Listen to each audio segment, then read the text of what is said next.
안녕하십니까. 여러분의 입행을 함께하는 탑뱅커입니다. 오늘은 2024년 상반기 기업은행의 자소서 항목을 함께 작성해보면서 전체적으로 지원동기 작성 방법을 확실하게 배워보는 시간을 가지도록 하겠습니다. 자, 먼저 기업은행의 2024년도 자소서 항목을 보면 IBK 기업은행에 지원한 동기를 구체적으로 설명하고 20년 후 어떤 모습의 은행원이 되었을지 기술하여 주십시오. 이렇게 나오고 있고, 그 아래 2023년도 기업은행의 자소서 항목도 제가 하반기 걸로 가지고 와봤는데요. 기업은행에 대해서 입행에 대한 의지와 본인이 갖고 있는 강점을 잘 드러낼 수 있는 질문을 만들고 그에 대해 자유롭게 기술하여 주십시오. 그래서 2023년에는 지원 동기 항목이 없고 입행에 대한 의지를 묻는 항목이 있었습니다. 그리고 질문은 스스로 만들라고 했고요. 사실 지원 동기는 대부분의 은행들에서 빠지지 않고 나오는 자소서 항목이자 면접 질문입니다. 자, 여기에서 여러분들이 확실하게 인지하셔야 될 것은 지원 동기를 묻는 이유입니다. 지원 동기를 왜 물어볼까요? 자, 지원 동기를 물어보는 이유는 여기에 대한 답변을 제가 아닌 은행들의 채용 설명회를 기준으로 답변을 드려보도록 하겠습니다. 자, 먼저 농협은행의 채용 설명회 화면을 캡처해 왔습니다. 두 부분을 캡처한 건데요. 지원 동기는 구체적이어야 된다. 왜 농협은행이어야 되는지. 그 아래는 NH 농협은행의 입사의 간절함을 전달해라. 농협은행에 대한 애정과 관심. 아, 선생님, 기업은행 얘기하다가 갑자기 왜 농협은행 얘기해요? 알겠어요. 잠시만요. 자, 그래서 농협은행은 간절함을 담아라. 지원 동기에다가 라고 이야기하고 있고, 그 다음 우리은행의 채용 설명회에서도 우리은행에 얼마나 관심이 있는지를 담아라 라는 이야기가 있습니다. 어디에 담으라고 이야기는 안 해요. 근데 채용 설명에서 이야기를 해주고 있고, 기업은행의 과거 채용 설명회를 보면 입행 의지를 평가한다는 이야기가 나옵니다. 자, 2020년 하나은행의 채용 설명회를 가지고 왔습니다. 저는 모든 은행의 채용 설명회를 매해 다 보고 두 번, 세 번씩 봅니다. 어떨 때는 10번씩도 보는데요. 자, 하나은행의 채용 설명회를 최근 게 아니라 굳이 과거 걸 꺼내온 이유는 이때 게 가장 좋기 때문이고, 이때 이 인사 담당자님이 가장 어떤 실질적으로 지원자들을 위한 유의미한 이야기를 많이 해주셨기 때문에 가지고 왔습니다. 자, 여러분들이 지원 동기에 많이 쓰는 워스트 답변 어떤 것들이 있나요? 뭐 선한 영향력을 함께 상생을 하고자 지원했다. 내가 기업은행이 첫 은행이어서 우리 아빠가 사업하는데 기업은행을 이용하는데 그때 기업은행이 돈 빌려줘서 이런 이야기들. 엄마 아빠 이야기 나오면 블라인드 위반이어서 은행권 채용 모범 기준안에 따라 블라인드 채용 위반으로 탈락합니다. 엄마 아빠 이야기 쓰지 말고 내 주거래 은행인 이야기가 직무를 중심으로 이야기되는 건 아니죠. 직무를 중심으로 이야기 안 돼서 낮은 점수를 받게 될 거고, 아니면 그 다음에는 내가 기업은행에 갔는데 기업은행 김 계장님이 나를 친절하게 맞이해주고 따뜻하게 맞이해줘서 나도 따뜻한 은행원이 되어야 되겠다는 생각으로 기업은행에 지원했다. 이런 답변도 역시 다 마찬가지인데, 결국은 입행 의지, 기업은행만에 대한 입행 의지, 어떤 우리은행에 대한 애정과 관심, 농협은행에 대한 애정과 관심과 간절함, 이런 것들이 들어있지 않죠. 다른 단어이지만 입행 의지, 로열티, 관심도, 간절함, 애정과 관심, 다른 단어이지만 지원 동기에서 주로 평가하는 항목은 이런 열정, 애정과 관심, 입행 의지, 로열티, 관심도라고 평가할 수 있겠습니다. 이 말이 어렵다면, 쉽게 말하면 여자친구가 남자친구에게 오빠, 내가 왜 좋아? 라고 물어보는 상황과 같다고 생각하면 되겠습니다. 이럴 때 구체적으로 어디가 좋은지를 이야기해줘야겠죠. 그런데 그렇지 않고 그냥 뭉뚱그린다면, 예를 들면 그냥 같은 학교여서 좋아, 이런 답변들이나 아니면 착해서 좋아, 이런 답변들은 여자친구에게 큰 호응을 얻지 못하고 낮은 점수를 받게 될 겁니다. 마찬가지로 여러분들은 구체적인 답변을 해야 합니다. 은행에 대해서 고백을 할 때도. 그래서 하나은행의 인사팀장님은 은행원 중에서도 왜 하나은행인지, 그리고 더 나아가서 직무를 왜 기업금융인지, 기업금융이라면 기업금융 안에서 구체적으로 IB를 할 건지, 외환 파생을 할 건지, 뭘 할 건지 깊게 말을 해라. 좋은 이야기를 해주고 계시는 거고, 그래서 왜 금융업 중에서도 은행이고 그 중에서도 하나은행인지, 이걸 기업은행에 접목시켜도 똑같습니다. 왜 기업은행인지, 기업은행에서 어떤 일을 하고 싶은지, 어떻게 준비를 했는지, 앞으로는 어떤 일을 구체적으로 하고 싶은지를 이야기함으로써 애정과 관심, 열정, 입행의지, 로열티 등을 지원 동기에서는 보여주는 게 핵심입니다. 그러니까 여러분들이 읽어보셨을 때 여러분들의 지원 동기가 만약에 그냥 은행원에 대한 지원 동기라면, 여러분들은 기업은행은 적부심사에서 합격할 수 있겠지만 면접에서 탈락하실 겁니다. 타행에 대해서 서류를 실질적으로 유의미하게 자소서를 평가하는 은행에서는 더더욱 탈락하실 겁니다. 여러분들이 서류를 합격했다고 해서 여러분들의 지원 동기가 잘 쓴 지원 동기여서 합격하는 것이 아니라 그냥 적부심사나 스펙이 좋아서 합격하는 경우가 있습니다. 근데 그럴 때 나 자소서 잘 써서 합격했나봐. 그래서 그 내용들을 면접에 가서 말하기 시작하면 이제 떨어질 수 있다. 지금 지원 동기에 대한 기준점 안내드렸고, 이 기준점을 바탕으로 여러분들이 구체적으로 기업은행에 대한 2024년도 상반기 항목을 같이 작성해보는 시간을 가지도록 하겠습니다. 자, 이때 여러분들에게 드리고 싶은 이야기, 여러분들이 먼저 글을 쓰기 이전에, 지원 동기라는 글을 쓰기 이전에 준비돼야 되는 것은 뭐냐? 일단 평가 항목에 대한 이해, 기업은행에 대한 입행 의지를 보여주는 게 이제 주된 평가 항목이라고 이야기를 드렸습니다. 자, 평가 항목을 이해했다면 그 다음엔 소재를 준비해야겠죠. 아까 이야기한 것처럼 여자친구에게 고백하는 과정이라고 생각했을 때 실제로 여자친구에게 대해서 성격을 잘 알거나 아니면 여자친구가 살아온 인생을 잘 알거나 해야 여러분들이 구체적으로 어디가 어떻게 좋은지 이야기할 수 있겠죠. 마찬가지로 기업은행에 대해서 좋은 점을 이야기하고 싶다면 기업은행의 상품과 서비스를 살펴볼 수 있겠고요. 기업은행의 상품과 서비스에서 특별한 점, 차별화되는 점을 찾아볼 수 있겠고, 그런 부분들 중에서도 더 중요한 부분은 채용 설명회에서 이야기하시는 상품과 서비스는 더더욱 중요할 수 있겠죠. 그리고 두 번째로 은행들이 이런 채용 설명회에서 자, 1. 평가 항목을 이해하세요. 2. 그 다음 이제 상품과 서비스를 살펴보세요. 3. 채용 설명회에서 매직 키워드를 이야기해주는 경우가 있습니다. 자, 특히 온라인 채용 설명회 말고 오프라인으로 채용 설명회를 진행할 때는 여러분도 생각해보세요. 그냥 집에서 묻지마 지원하는 사람과 차별을 두고 싶지 않으실까요? 그 열정을 어차피 평가하기 위함이고 열정을 평가하기 위함인데 그 열정을 평가하는 과정에서 오프라인으로 와서 하는 사람에게 당연히 조금이라도 더 메리트를 주고 싶지 않겠어요? 실제로 은행들은 그런 생각을 가지고 있습니다.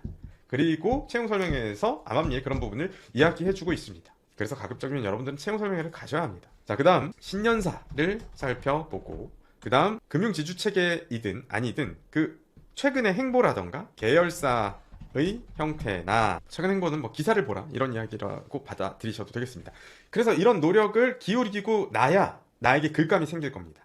내가 왜 기업은행이 좋은가? 내가 왜 국민은행이 좋은가? 신한은행이 좋은가? 왜 좋은가에 대한 내용이 생길 겁니다. 그리고 그때 비로소 여러분들은 입행의지, 열정이 높은 글을 작성하실 수 있게 되실 겁니다. 자, 여러분들이 이 글을 쓰셔야 하는데 제가 예시로 먼저 어떤 식으로 서술을 하면 되는지 예시글을 통해서 이해를 더 도와드려보는 시간을 가지도록 하겠습니다. 자, 주로 기업은행의 채용 설명회의 내용을 응용해서 글을 작성해 보았습니다. 이 내용을 그대로 복붙하시거나 챗GPT로 변경하셔도 탈락하실 겁니다. 왜냐면 제가 이렇게 유튜브를 통해서 이야기를 하고 블로그에 내용을 올리면 그 내용을 챗GPT로 아무리 변형한다고 하더라도 이미 그 내용은 많은 분들이 활용을 하시게 되었을 거기 때문에 여러분들이 이 내용을 그대로 바뀌시면은 탈락하실 거다. 자, 안내드려 보겠습니다. 기업은행 지원 동기를 작성할 때 아까 워스트한 그런 뭐 엄마, 아빠 아니면 따뜻함, 선한 영향력 이런 거 말고 직무를 중심으로 애정과 관심, 로열티, 입행의지가 들어가게 글을 서술한다는 것은 이런 느낌입니다. 제가 기업은행에 지원한 이유는 우산이 되기 위함입니다. 기업은행은 금융과 비금융 부분에서 기업을 지원하기 위한 노력을 계속 해나가고 있습니다. 자, 이렇게 금융과 비금융으로 나눈 이유는 채용 설명회에서도 금융과 비금융에 대한 이야기를 많이 하고 있고 그렇기 때문에 금융과 비금융으로 나누어서 기업은행에 대한 애정과 관심을 두 가지 방향으로 이제 이야기해보고자 합니다. 금융 부분에서는 중소기업 금융채권을 바탕으로 위기시마다 중소기업과 소상공인을 위해 유동성을 공급을 하면서 경제위기에 대한 경제위기 시 최후의 보루로 역할을 해오고 있습니다. 그리고 비금융 부분에서 역시 지속적으로 아이원잡이나 창공 서비스를 통해 지원을 하고 있습니다. 이러한 금융과 비금융 지원을 통해 기업은행과 함께 우산이 되고 싶다는 고객님께 우산이 되고 싶다는 꿈을 가지고 기업은행에 지원하였습니다. 그리고 함께 만들고 싶은 20년 후의 미래는 다음과 같습니다. 이렇게 해서 이제 지원 동기 부분에 대한 내용은 끝이 나고 이후 부분은 이제 포부에 대한 부분인데요. 자, 포부에 대한 부분은 주로 이제 기업금융과 개인금융으로 나누어서 직무를 중심으로 서술을 했습니다. 단순히 은행원으로서의 지원 동기를 넘어서 기업은행에 대한 애정과 관심을 직무 중심으로 담은 포부가 완성이 되기 때문에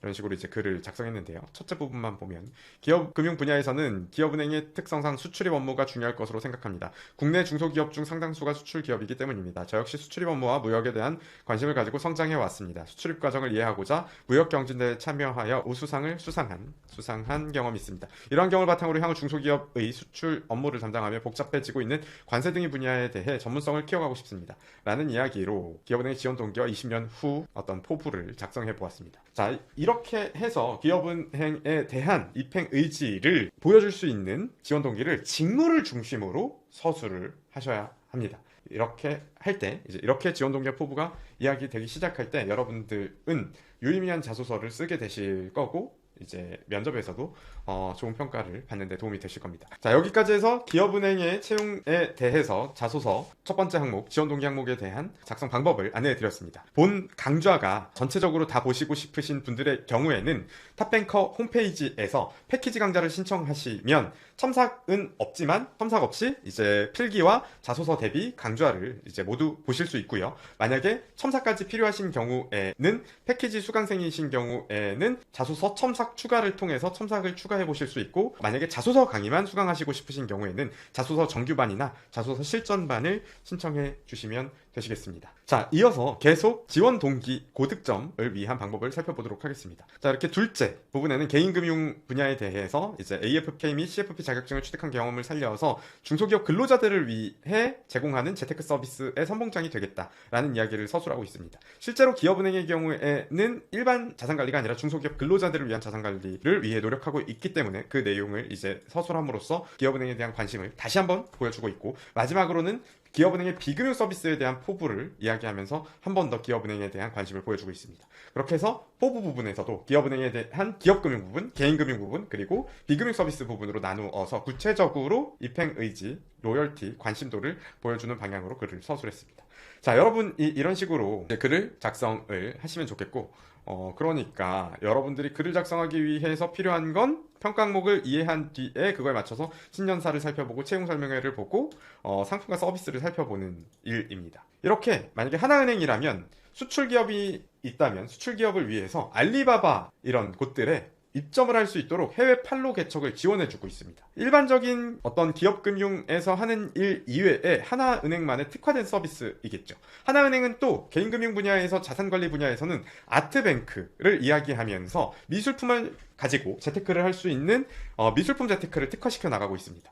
그러면 내가 만약에 미대생이다, 아니면 뭐 미술에 대한 관심이 있다, 아니면 미술에 대한 관심이 없더라도 뭐 그런 부분, 내가 만약에 예를 들면 전시회 다니는 걸 취미로 하는 사람이다 라더라도 그럼 그런 것들을 바탕으로 자산 관리에 대한 관심을 이제 살려나가고 싶고, 하나은행과 미술품을 통한 재테크를 활성화해서 미술 재테크를 즐길 수 있는 재테크로 만들어 나가겠다라는 이야기로 하나은행에 대한 자산관리 부분에 대한 지원 동기를 서술한다거나, 수출기업을 이렇게 판로 개척을 함께 도와주고자 지원했다라는 이야기로 하나은행에 대한 지원 동기를 써보실 수도 있겠죠. 자, 여기 지금 이 오각형은 뭐냐면, 이 오각형은 실제로 모든 공공기관 중에서, 금융공공기관 중에서 주택금융공사의 경우에는 청년 인턴에 지원하게 되면 이런 식으로 본인의 점수를 알려줍니다. 그래서 여기 보시면 오른쪽에 지원 사유라고 나와 있는데, 지원 동기에 대한 본인의 점수를 이렇게 알려주고 있는데요.